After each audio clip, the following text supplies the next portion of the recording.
I went from being a total scrolling addict with a screen time of over 8 hours each day, with most of it being scrolling on Insta, TikTok and Shorts, to now stopping scrolling in more than 1.5 years and also reducing my screen time to under 2 hours. With that, I have lots of free time and I filled it with productive stuff. With my new free time, I improved my body and I went from skinny to muscular. On top of that, I improved my physical and my mental health tremendously. I fixed my poor sleep and now sleep better than 95% of all people. I traveled around in Europe and in Asia. I rediscovered nature and now find the small things in life enjoyable. On top of that, I climbed the highest mountain in Oman. I read around 70 books in German, French and in English. I ran my first competitive 10K and I'm training for a marathon. I started 2 YouTube channels, this one and one in Spanish, and I never spoke a word of Spanish before I started. So I'm learning a new language. I also learned how to play the piano. And most important, I improved my relationship with my family. I did this with my compendious 5 pillars of quitting and a routine that improved my life tremendously. So in this video, I will talk about why routine is important, my routine, and how you can create your own routine specific to your needs. Why is routine important? Routine is important simply. It gives you structure and organization in life. Let's say you are in a forest. And now the forest is covered in fog and mist, so you can't see shit, right? But then, if you lift the fog, if you lift the mist, you are able to see the light at the end of the forest and you can navigate through the forest. And the forest is a metaphor for your life. Right now, your life is covered in mist and fog because you don't have a routine. You are basically wandering aimlessly in your life with no direction. Like I said, you're in the forest and it's covered with mist and fog. But now with a routine, this fog will be lifted, and the same applies to your life. With a routine, you will be more structured and organized, so you will walk towards your goals, towards the horizon, and not just wander aimlessly. And on top of that, you will also become more productive. Let's talk about my routine. The first thing we need to do is you need to develop a better mental image. What I mean by mental image are two things. It's a mindset and some principles that are crucial for having a good routine or a good life in general. Let's talk about the mindset. And I'm talking, of course, of a better mindset. Because truth be told, your current mindset isn't as beneficial to you as you think it is. So you need to switch it. You need to switch it to a less scroll mindset.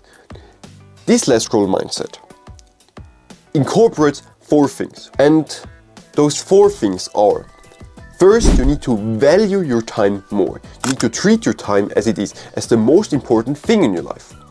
On top of that, you need to become more productive and focused. You need to first think that you are more productive and focused, and then you need to act accordingly. The next thing is you need to treat the apps as they are, as the worst thing in your life, because they ruin your life, they ruin your mental health, they give you depression, and they waste your most precious thing in life. On top of that, they don't care about you because they develop such addictive apps. And the last thing is you need to switch from short-term thinking to long-term thinking. If you want a more compendious summary of the mindset, watch a video or click the first link in the description. Then next, or the principle I was talking about earlier, is attention points. And attention points is quite simple. Attention points work like action points in video games. In video games, you use action points to do certain tasks, to fight, to talk to NPC, or to loot. You use action points. And the harder the task, or the more complex the spell or the attack, the more action point it requires. And the same applies for real life. just with attention points. So when you wake up, you will start with, let's say, 200 attention points. Right. And now every task you do, every thought you have will deplete that attention points. You wake up and then you decide, what to wear, -10. Then you go to the kitchen and decide what to eat, -20. Then you talk to your parents, -5. Then you think about school or work, -10 again, and so on. Now the interesting part is, the harder the task, the more attention points it requires.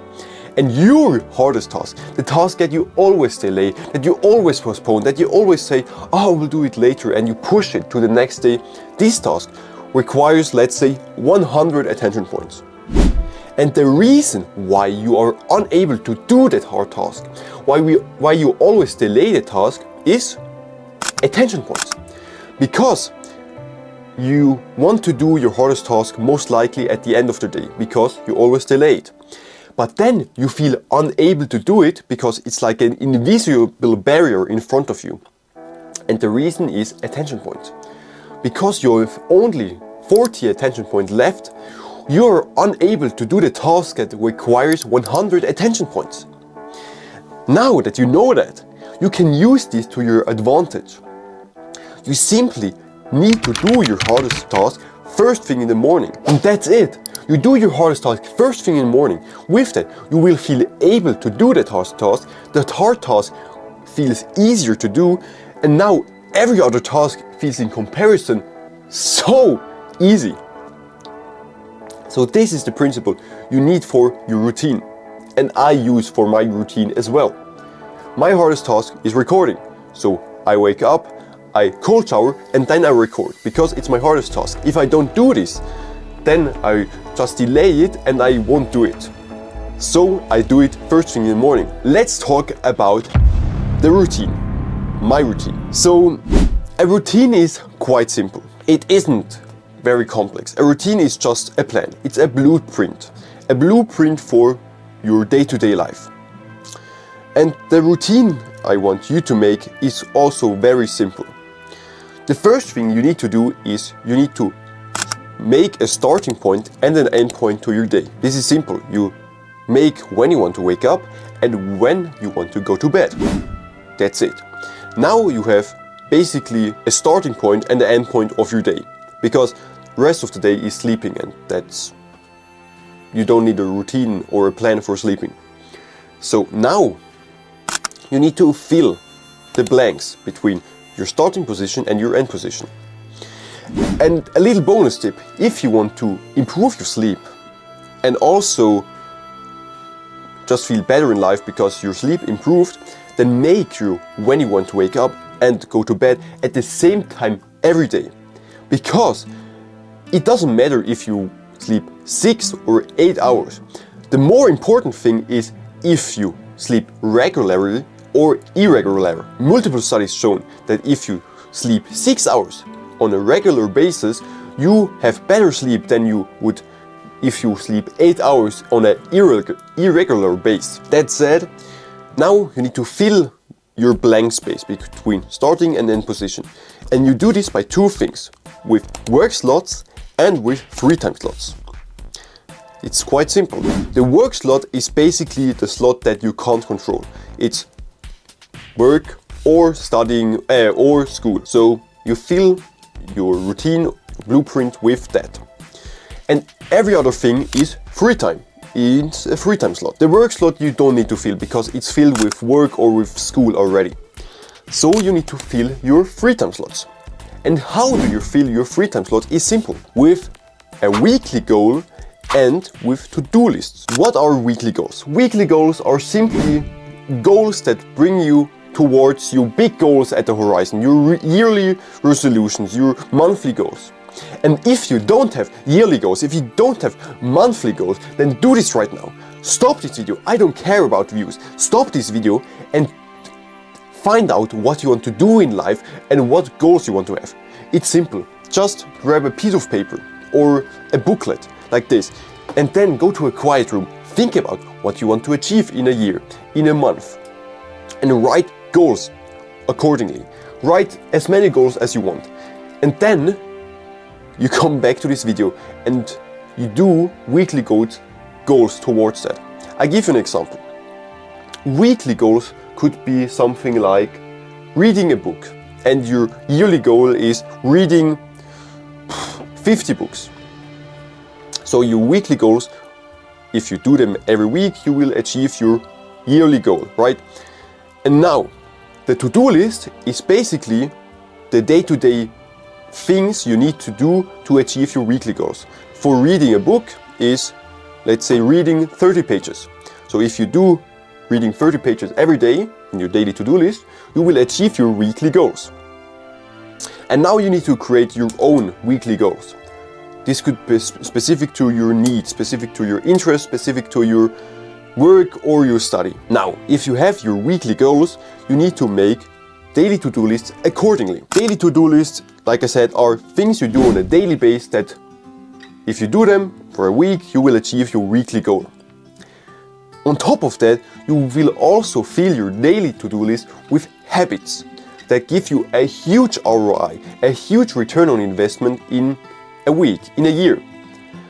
What I mean by this are some habits that like exercise, meditation, reading, journaling, or habits that you find enjoyable, like learning a new language, learning how to play a guitar, or so on. You do also do this in your daily to-do list. And the daily to-do list should be specific tasks. You don't write in your daily to-do list learning. No, you write down learning math, or learning algebra, or reading in this book 30 pages. Specific goals, right? That's basically it. That's basically everything you need for a routine. So now, how do you stick to your routine? Simple. Do stuff that you like, especially in your free time slots. And of course, I'm not saying do drugs, because you could like drugs, or you could like scrolling or doing bad habits. No, I mean, of course, good habits. Do good habits that you like, that give you a huge boost in a year, because they will bring you further in life, but they also are kind of hard. And do if you like them. If you don't like them, then switch to something different. But find something you're interested in and do that. That's very important. If you try to do something that you don't like, you won't stick to it. You won't be consistent with your routine. To stick to those habits, especially to good habits, you need to ask yourself one important question. Why do you want to do those good habits, and why you want to do bad habits? And this is very important, and I'll tell you in a bit. First, you need to ask yourself this question. Why do you want to do good habits? For example, reading, meditation, exercise, etc. Or why do you want to do bad habits? Scrolling, binge watching, binge eating, watching porn, etc. Now, write that down on a list. Ask yourself the question I already told you, and write everything that comes to your mind for both questions. Now, this is important. Now you need to compare both answers on a scale. You need to imagine in your head a scale. On one side is your answer for why you want to do good habits, and on the other side of the scale is your answer for why you want to do bad habits. Right now, your answer is on why you want to do bad habits. This is the heavier answer, so the tail tips in its favor. Right now, if you want to change that, you need to make your answer you want to achieve heavier. And you do this simply by multiplying the answers and making the answers heavier. You make your answers heavier by simply going deeper. Let's say the reason for wanting to do good habits is to be more productive or to fix your life. Then you need to ask yourself, why do I want to be more productive? Then you say to have better grades in school. Now you made your answer heavier, you make your answer deeper. And if you do this for every answer you have, at one point the scale will tip in your favor and you will be able to do good habits. And that's it. That's the reason why you are currently doing bad habits, because the reason for doing bad habits is stronger than the reason for doing good habits. Now it's your turn. You need to create your own routine. How do you do this? Simple. You first need to steal my mindset. You steal the less scroll mindset. And you do this by simply either clicking the link in the description or watching a video on my less scroll mindset. To summarize it again, value your time and treat it as it is, as the most important thing. Second, be more productive and focus. Think that you're more productive and focus, and then reflect your thoughts with action.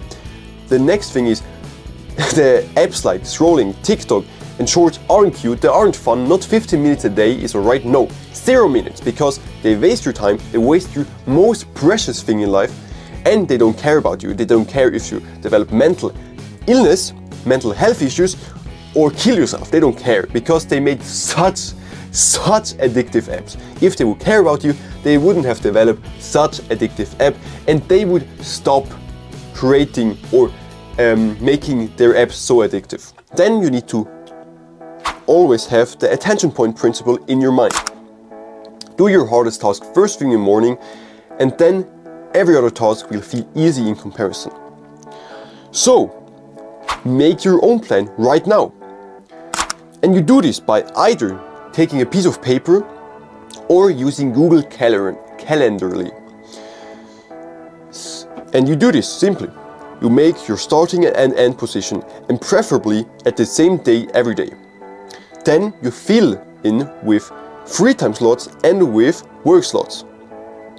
And now you create weekly goals. You create weekly goals.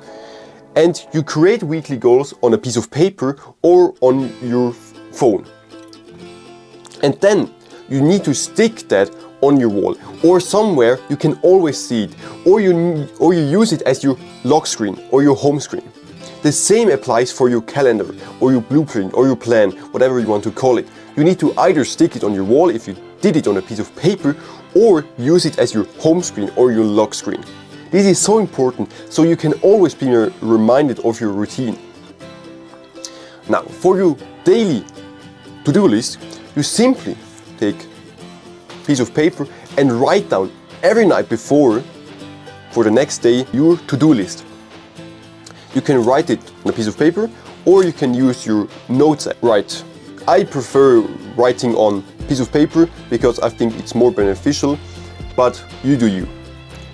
And the last thing I want to say is, it's alright if you don't stick to your routine at times. That's okay. The important thing is that you identify why you didn't stick to your routine. You need to identify why you failed. Why didn't you do the habit you said you would do? Why didn't you wake up at that time? And you identify why. And if so, you will learn and you will adjust, and then you will create a better routine over time. So you have a routine that's perfectly fit for you and for your needs. Because, truth be told, failing is part of the process. If you don't fail, if you're scared of failing, you will never make progress in life in general. Because you need failing to make progress in literally every area of life. Let's say you want to learn how to play the guitar. How do you do that? By simply trying to play the chords over and over and over again. You fail and the music sounds shit. But then, after you did it 100 times, the 101 time, you are able to play a beautiful melody. And you need to do this as well with everything in life, and especially with your routine. If you fail, you need to realize that it's part of the process. You need to identify, why did I fail? Why didn't I do my daily to-do list? Or why didn't I do this task? You need to think, learn and adjust. And then you will create such a strong to-do list, such a strong routine that's perfectly adjusted to your needs, to your life. If you want a full guide on how to stop scrolling, reduce your screen time, and also fill your free time with productive stuff like I did, then click the first link in the description. On that note, have a great day, sleep well, and I see you in the next one. Goodbye.